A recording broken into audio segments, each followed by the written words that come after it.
Hello बच्चों, स्वागत है आप सभी का आपके अपने चैनल नंबर्स एंड ब्रेन्स में। मैं हूं विजेंद्र चौहान। आज हम कर रहे हैं exercise 5.1 arithmetical progression AP class 10 की। और क्वेश्चन नंबर 4 के पहले 8 पार्ट तक हम कर चुके हैं। अब 9th पार्ट पे आए हैं हम। 9th पार्ट में क्या है 1, 3, 9, 27 और 10th में है A2A 3A 4A। तो हमें पहले क्या करना है, इनमें चेक करना है एपी है या नहीं है। अगर एपी है तो डी निकाल के फिर नेक्स्ट 3 टर्म्स निकाल देनी है। तो देखिए एपी चेक करने के लिए पहले टर्म्स A1 क्या होगी हमारी 1, A2 3 है, A3 9 है, A4 27 है। सबसे पहले A2 माइनस A1, 3 माइनस 1 2। अब A3 minus A2, 9 minus 3 6, A4 minus A3, 27 minus 9 कितना हो गया 18। अब ये तो इक्वल आए ही नहीं, पहले दो ही चेक करके हमें पता चल रहा था कि इक्वल नहीं है। और जब ये इक्वल नहीं है तो is not equal to A3 minus A2 or is not equal to A4 minus A3. Therefore, it is not an AP. वैसे सीक्वेंस तो है इसमें। क्या सीक्वेंस है? हर एक नेक्स्ट टर्म 3 से मल्टीप्लाई हो रही है। तो नेक्स्ट क्लास में आएगा आपका जीपी ज्योमेट्रिक प्रोग्रेशन, उसमें आप कर सकते हैं। ये जीपी है, एपी नहीं है। ज्योमेट्रिक प्रोग्रेशन में मल्टीप्लाई या डिवाइड होती है, हर एक टर्म में 3 से मल्टीप्लाई हो रही है, लेकिन ये एपी नहीं है। एपी में प्लस माइनस होना चाहिए। तो नेक्स्ट पार्ट में चलते हैं। A2A 3A 4A। अब ये क्लियरली दिखाई दे रहा है कि ये एपी है। A1 यहाँ पे A है, A2 2A है, A3 3A है, A4 4A। अब देखिए पहले A2 minus A1 2A minus A कितना हो जाएगा 1A बचेगा। 2A minus A 1A। Next शर्त पे करते हैं A3 माइनस A2 क्या हो जाएगा 3A माइनस 2A, यानी कि ये भी हो गया। 3 में से 2 गया 1। अब A4 करेंगे, सॉरी A4 माइनस A3, तो 4A माइनस 3A, 4 माइनस 3 1, सारे इक्वल आ गए। तो A2 minus A1 equal to A3 minus A2 equal to A4 minus A3 equal to D equal to A। तो D की वैल्यू क्या आ गई A, और ये क्या है AP है। अब आई थिंक इसकी फिफ्थ टर्म आप कोई भी निकाल सकता है इसको इजीली। इसकी फिफ्थ टर्म क्या होगी A4 प्लस D। A4 क्या है 4A और D है A, 4 प्लस 1 5A। ऐसे ही सिक्स टर्म निकाल सकते हैं A5 प्लस D, और A5 क्या है 5A प्लस A, D की वैल्यू A है तो 6A हो गया।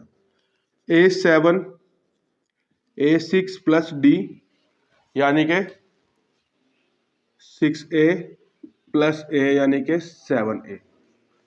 ये हो गया हमारा 10th पार्ट इसका, जो सुपर इजी है। ये एपी है और हमने निकाल दिया सिंपली। एक एक ए बढ़ता जा रहा है, तो आप वैसे भी आप बता सकते थे बिना चेक किए भी।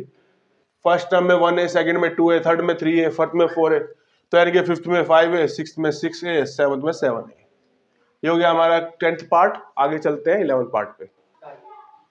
नेक्स्ट आ गए हम 11th पार्ट पे। इसमें क्या है A square A cube A4। अब सबको दिख रहा है कि एपी नहीं है, लेकिन इसको प्रूव कैसे करेंगे। पावर्स जब बढ़ती जाती है तो इसको प्लस माइनस करने में बच्चों को बहुत प्रॉब्लम होती है, तो ध्यान से देखना है इसको। और जिसने चैनल सब्सक्राइब नहीं किया वो चैनल सब्सक्राइब कर लीजिए। देखिए हम फर्स्ट स्टेप तो आप सबको पता चली गया है कि A1 ही हो गया A2 A square A cube, sorry A3 A cube और A4 A की पावर 4। तो पहले हम A2 माइनस A1 निकालेंगे, A स्क्वायर माइनस A। अब इनको कहने कैसे माइनस करेंगे, एक चीज नोटिस कर दो, दोनों में A है तो A कॉमन कर लो। जब A कॉमन करेंगे तो यहाँ पे एक A बचेगा, A में से A कॉमन करेंगे तो 1। तो बस इससे आगे नहीं कर सकते हम इसमें कुछ भी। ये आ गया हमारा। अब A3 माइनस A2 कर लीजिए, A cube minus A square. इन दोनों में A स्क्वायर कॉमन आ रहा है, जब स्क्वायर कॉमन करेंगे तो यहाँ पे क्या बचेगा A, यहाँ पे स्क्वायर 1 बचेगा। अब देखिए इन दोनों में ब्रैकेट में तो सेम है, लेकिन यहाँ पे पावर इंक्रीज हो रही है, तो दैट मीन्स ये इक्वल नहीं है। तो बस इतना ही करना है, इससे आगे चेक नहीं करना है। A2 minus A1 is not equal to A3 minus A2। That, तो ये है, इसमें सेम नहीं आया तो इसलिए हमने ये कर दिया। अगर किसी को ये कॉमन लेने की में नहीं समझ में आया तो एक पार्ट लगा देता हूँ अच्छे से कैसे कॉमन लेना है। ये करना नहीं है क्वेश्चन में, आप क्वेश्चन आपका यही खत्म हो गया। It is not an AP, just आपको समझाने के लिए कर रहा हूं मैं, ध्यान रखना है। A4 माइनस A3, A की पावर 4 माइनस A की पावर 3। अब इनमें जो लीस्ट पावर है A की पावर 3 दोनों में है, तो A की पावर 3 कॉमन कर सकते हैं हम। अब कॉमन करने का मीनिंग क्या होता है? डिवाइड होता है एक्चुअल में। तो अगर आप A4 को A की पावर 3 से डिवाइड करेंगे तो क्या हो जाएगी? पावर माइनस हो जाएगी। 3 माइनस 1, 4 माइनस 3 कितना हो गया? A की पावर 1 जो A ही होता है, इसलिए यहाँ पे A आया। फिर माइनस, अब इसमें से कॉमन करेंगे तो A की पावर 3 डिवाइड बाई A की पावर 3। ये क्योंकि अगले पार्ट में भी बहुत काम आना है इसलिए मैं अच्छे से समझा रहा हूँ आपको। ये सेम है, ये कट गए तो इसलिए 1 आ गया। या फिर ऐसे भी कर सकते हैं, A की पावर 3 माइनस 3 तो क्या होगा? A की पावर 0, और किसी भी नंबर की पावर 0 होती है तो उसकी वैल्यू 1 होती है, इसलिए यहाँ पे 1। ठीक है, ऐसे करते हैं हम कॉमन जब पावर वाले नंबर्स हो या वेरिएबल्स हो। चलिए ठीक है, अब नेक्स्ट पे चलते हैं। इसका तो यहीं पे खत्म है कि AP नहीं है। अब इसमें AP है या नहीं है इसमें बताना बहुत मुश्किल है। क्यों? क्योंकि ना तो ये डायरेक्ट नंबर्स है ना ये पावर्स है, इसमें हमें निकालना पड़ेगा, पहले इसको सिंपल बनाना पड़ेगा। अब ये सबसे इंपॉर्टेंट क्वेश्चन है इस क्वेश्चन का, पूरे का, इस पूरी एक्सरसाइज का। ये आ भी सकता है, 2 से 3 मार्क्स में आने के चांसेस है इसके बहुत। तो पहले इसको क्या करना है? ऐसा बनाना है जिससे इसको प्लस माइनस कर सके हम। क्योंकि रूट के अंदर है, √8 माइनस √2 √6 थोड़ी होता है, नहीं, तो करना पड़ेगा पहले। देखिए सबसे पहले तो राइट करते हैं, फर्स्ट स्टेप हमारा A1 √2 है, A2 √8 है, A3 √18 है, A4 √32 है। तो पहले A2 माइनस A1, तो √8 माइनस √2। अब जब नंबर्स का पूरा रूट नहीं निकलता तो हम क्या करते हैं? वैसे रूट निकालना है 6 तक जो आपने किया है, रूट निकालने की प्रोसेस 6 से 7 तक फैक्टराइजेशन के थ्रू किया है। अगर आप इसके तो कोई फैक्टर बन नहीं सकते, तो क्या है, हमारा पहले से ही फैक्टर बना हुआ है। लेकिन 8 के फैक्टर बन सकते हैं। 8 के फैक्टर्स कैसे बनाओगे? जब हम फैक्टराइजेशन से रूट निकालते तो क्या करते थे? जो पेयर जिसकी बन जाती थी उसमें से एक ले लेते थे। जिसकी एक पेयर बन गई है तो एक ही आ गया, इसकी पेयर नहीं बनी तो ये रूट के अंदर ही रह जाएगा। क्या बन जाएगा? रूट। ठीक है, स्टेप समझ में आया सबको? दोबारा से देख लीजिए। 8 साइड के हमने फैक्टर्स बनाए, 2 × 2 × 2, 2 2 4 2 8। अब जब रूट निकालते हैं तो पेयर चेक करते हैं, जितनी पेयर्स बनती है वही रूट हो जाता है। तो एक पेयर तो बन रही है तो वो तो रूट निकल गया तो बाहर आ गया, इसकी पेयर नहीं बन रही तो ये रूट के अंदर ऐसा कैसे आ गया? अब माइनस √2।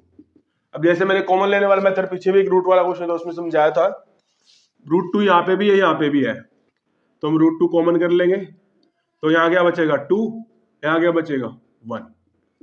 तो 2 माइनस 1 1, तो यानी कि √2 ही आ गया इसका आंसर। या फिर एक मैंने दूसरा मेथड बताया था, कॉमन सेंस वाला मेथड। ये 2 √2 है, ये 1 √2 है, तो 2 माइनस 1 1, तो 1 √2 बच गया सिंपली।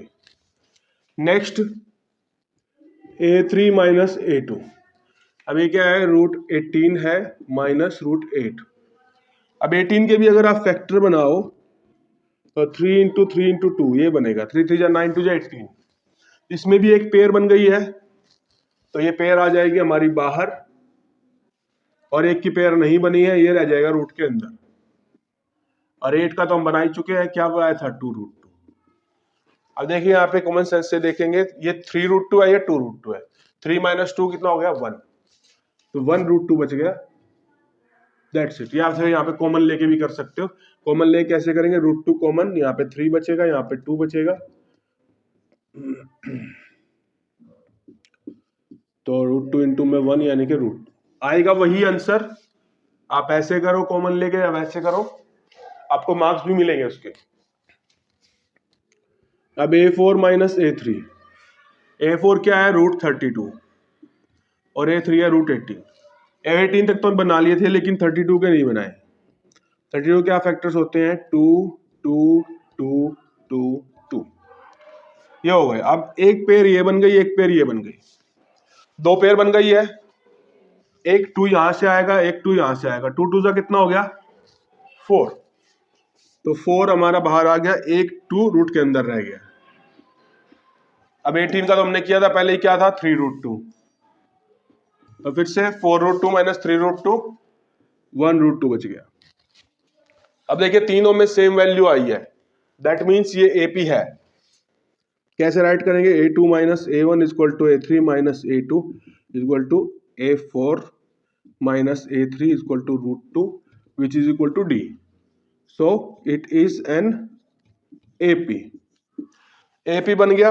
अब नेक्स्ट टर्म्स निकालनी है हमें। नेक्स्ट टर्म्स निकालने के लिए फिर से वही मेथड, जो फॉर्मूला जो सब में करते आए हम, लास्ट टर्म प्लस D। जैसे A5 निकालेंगे तो लास्ट टर्म कुछ दी A4 प्लस D। अब A4 क्या थी हमारी, √32 थी, लेकिन हमने इसको सिंप्लीफाई कर लिया था, चलो फिर भी हम कर देते हैं यहाँ पे प्लस √2। √32 को हमने क्या निकाला था 4√2। अब 4√2 में 1√2 ऐड करेंगे, 4 + 1 5, सिंपली क्या हो गया 5√2। ये कॉमन लेके भी कर सकते हैं, √2 कॉमन लेंगे, 4 + 1 5, simply A6 A5 plus D। और हाँ सॉरी, इसको थोड़ा सा और आगे कर लेते क्योंकि कैसे था, ऐसे था ये। अगर इसको हम रूट के अंदर ले जाना चाहे तो 5 बाहर, अगर उसको रूट के अंदर ले जाना तो क्या हो जाएगा, रूट के अंदर जाके पेयर बन जाएगी इसकी। तो कैसे लिख सकते हैं इसको, रूट के अंदर एक 2 तो पहले से ही है, 5 की पेयर बनेगी तो 5 5, तो 5 5 जा 25, 25 2 जा 50। इसको हम √50 भी राइट कर सकते हैं। अब ये राइट करना है या ये राइट करना है, डिपेंड करेगा इस पे। जिस फॉर्म में ये है हमारी सीरीज, उसी फॉर्म में हम राइट करेंगे, ठीक है। उसमें बाहर नहीं ले रखा है नंबर, पूरा रूट के अंदर, तो हम यहां भी पूरा रूट के अंदर राइट करेंगे। अब A6 पे आ जाते हैं। A5 हमारा, ये हमारा 5√2 प्लस √2 कितना हो गया 6√2। अब इस 6 को अंदर ले जाएंगे तो क्या होगा, 2 बार आ जाएगा ये, 6 × 6 × 2, 6 6 36 प्लस 2 72। तो क्या आ गया यहाँ पे √72। अब सेवंथ टर्म निकालेंगे।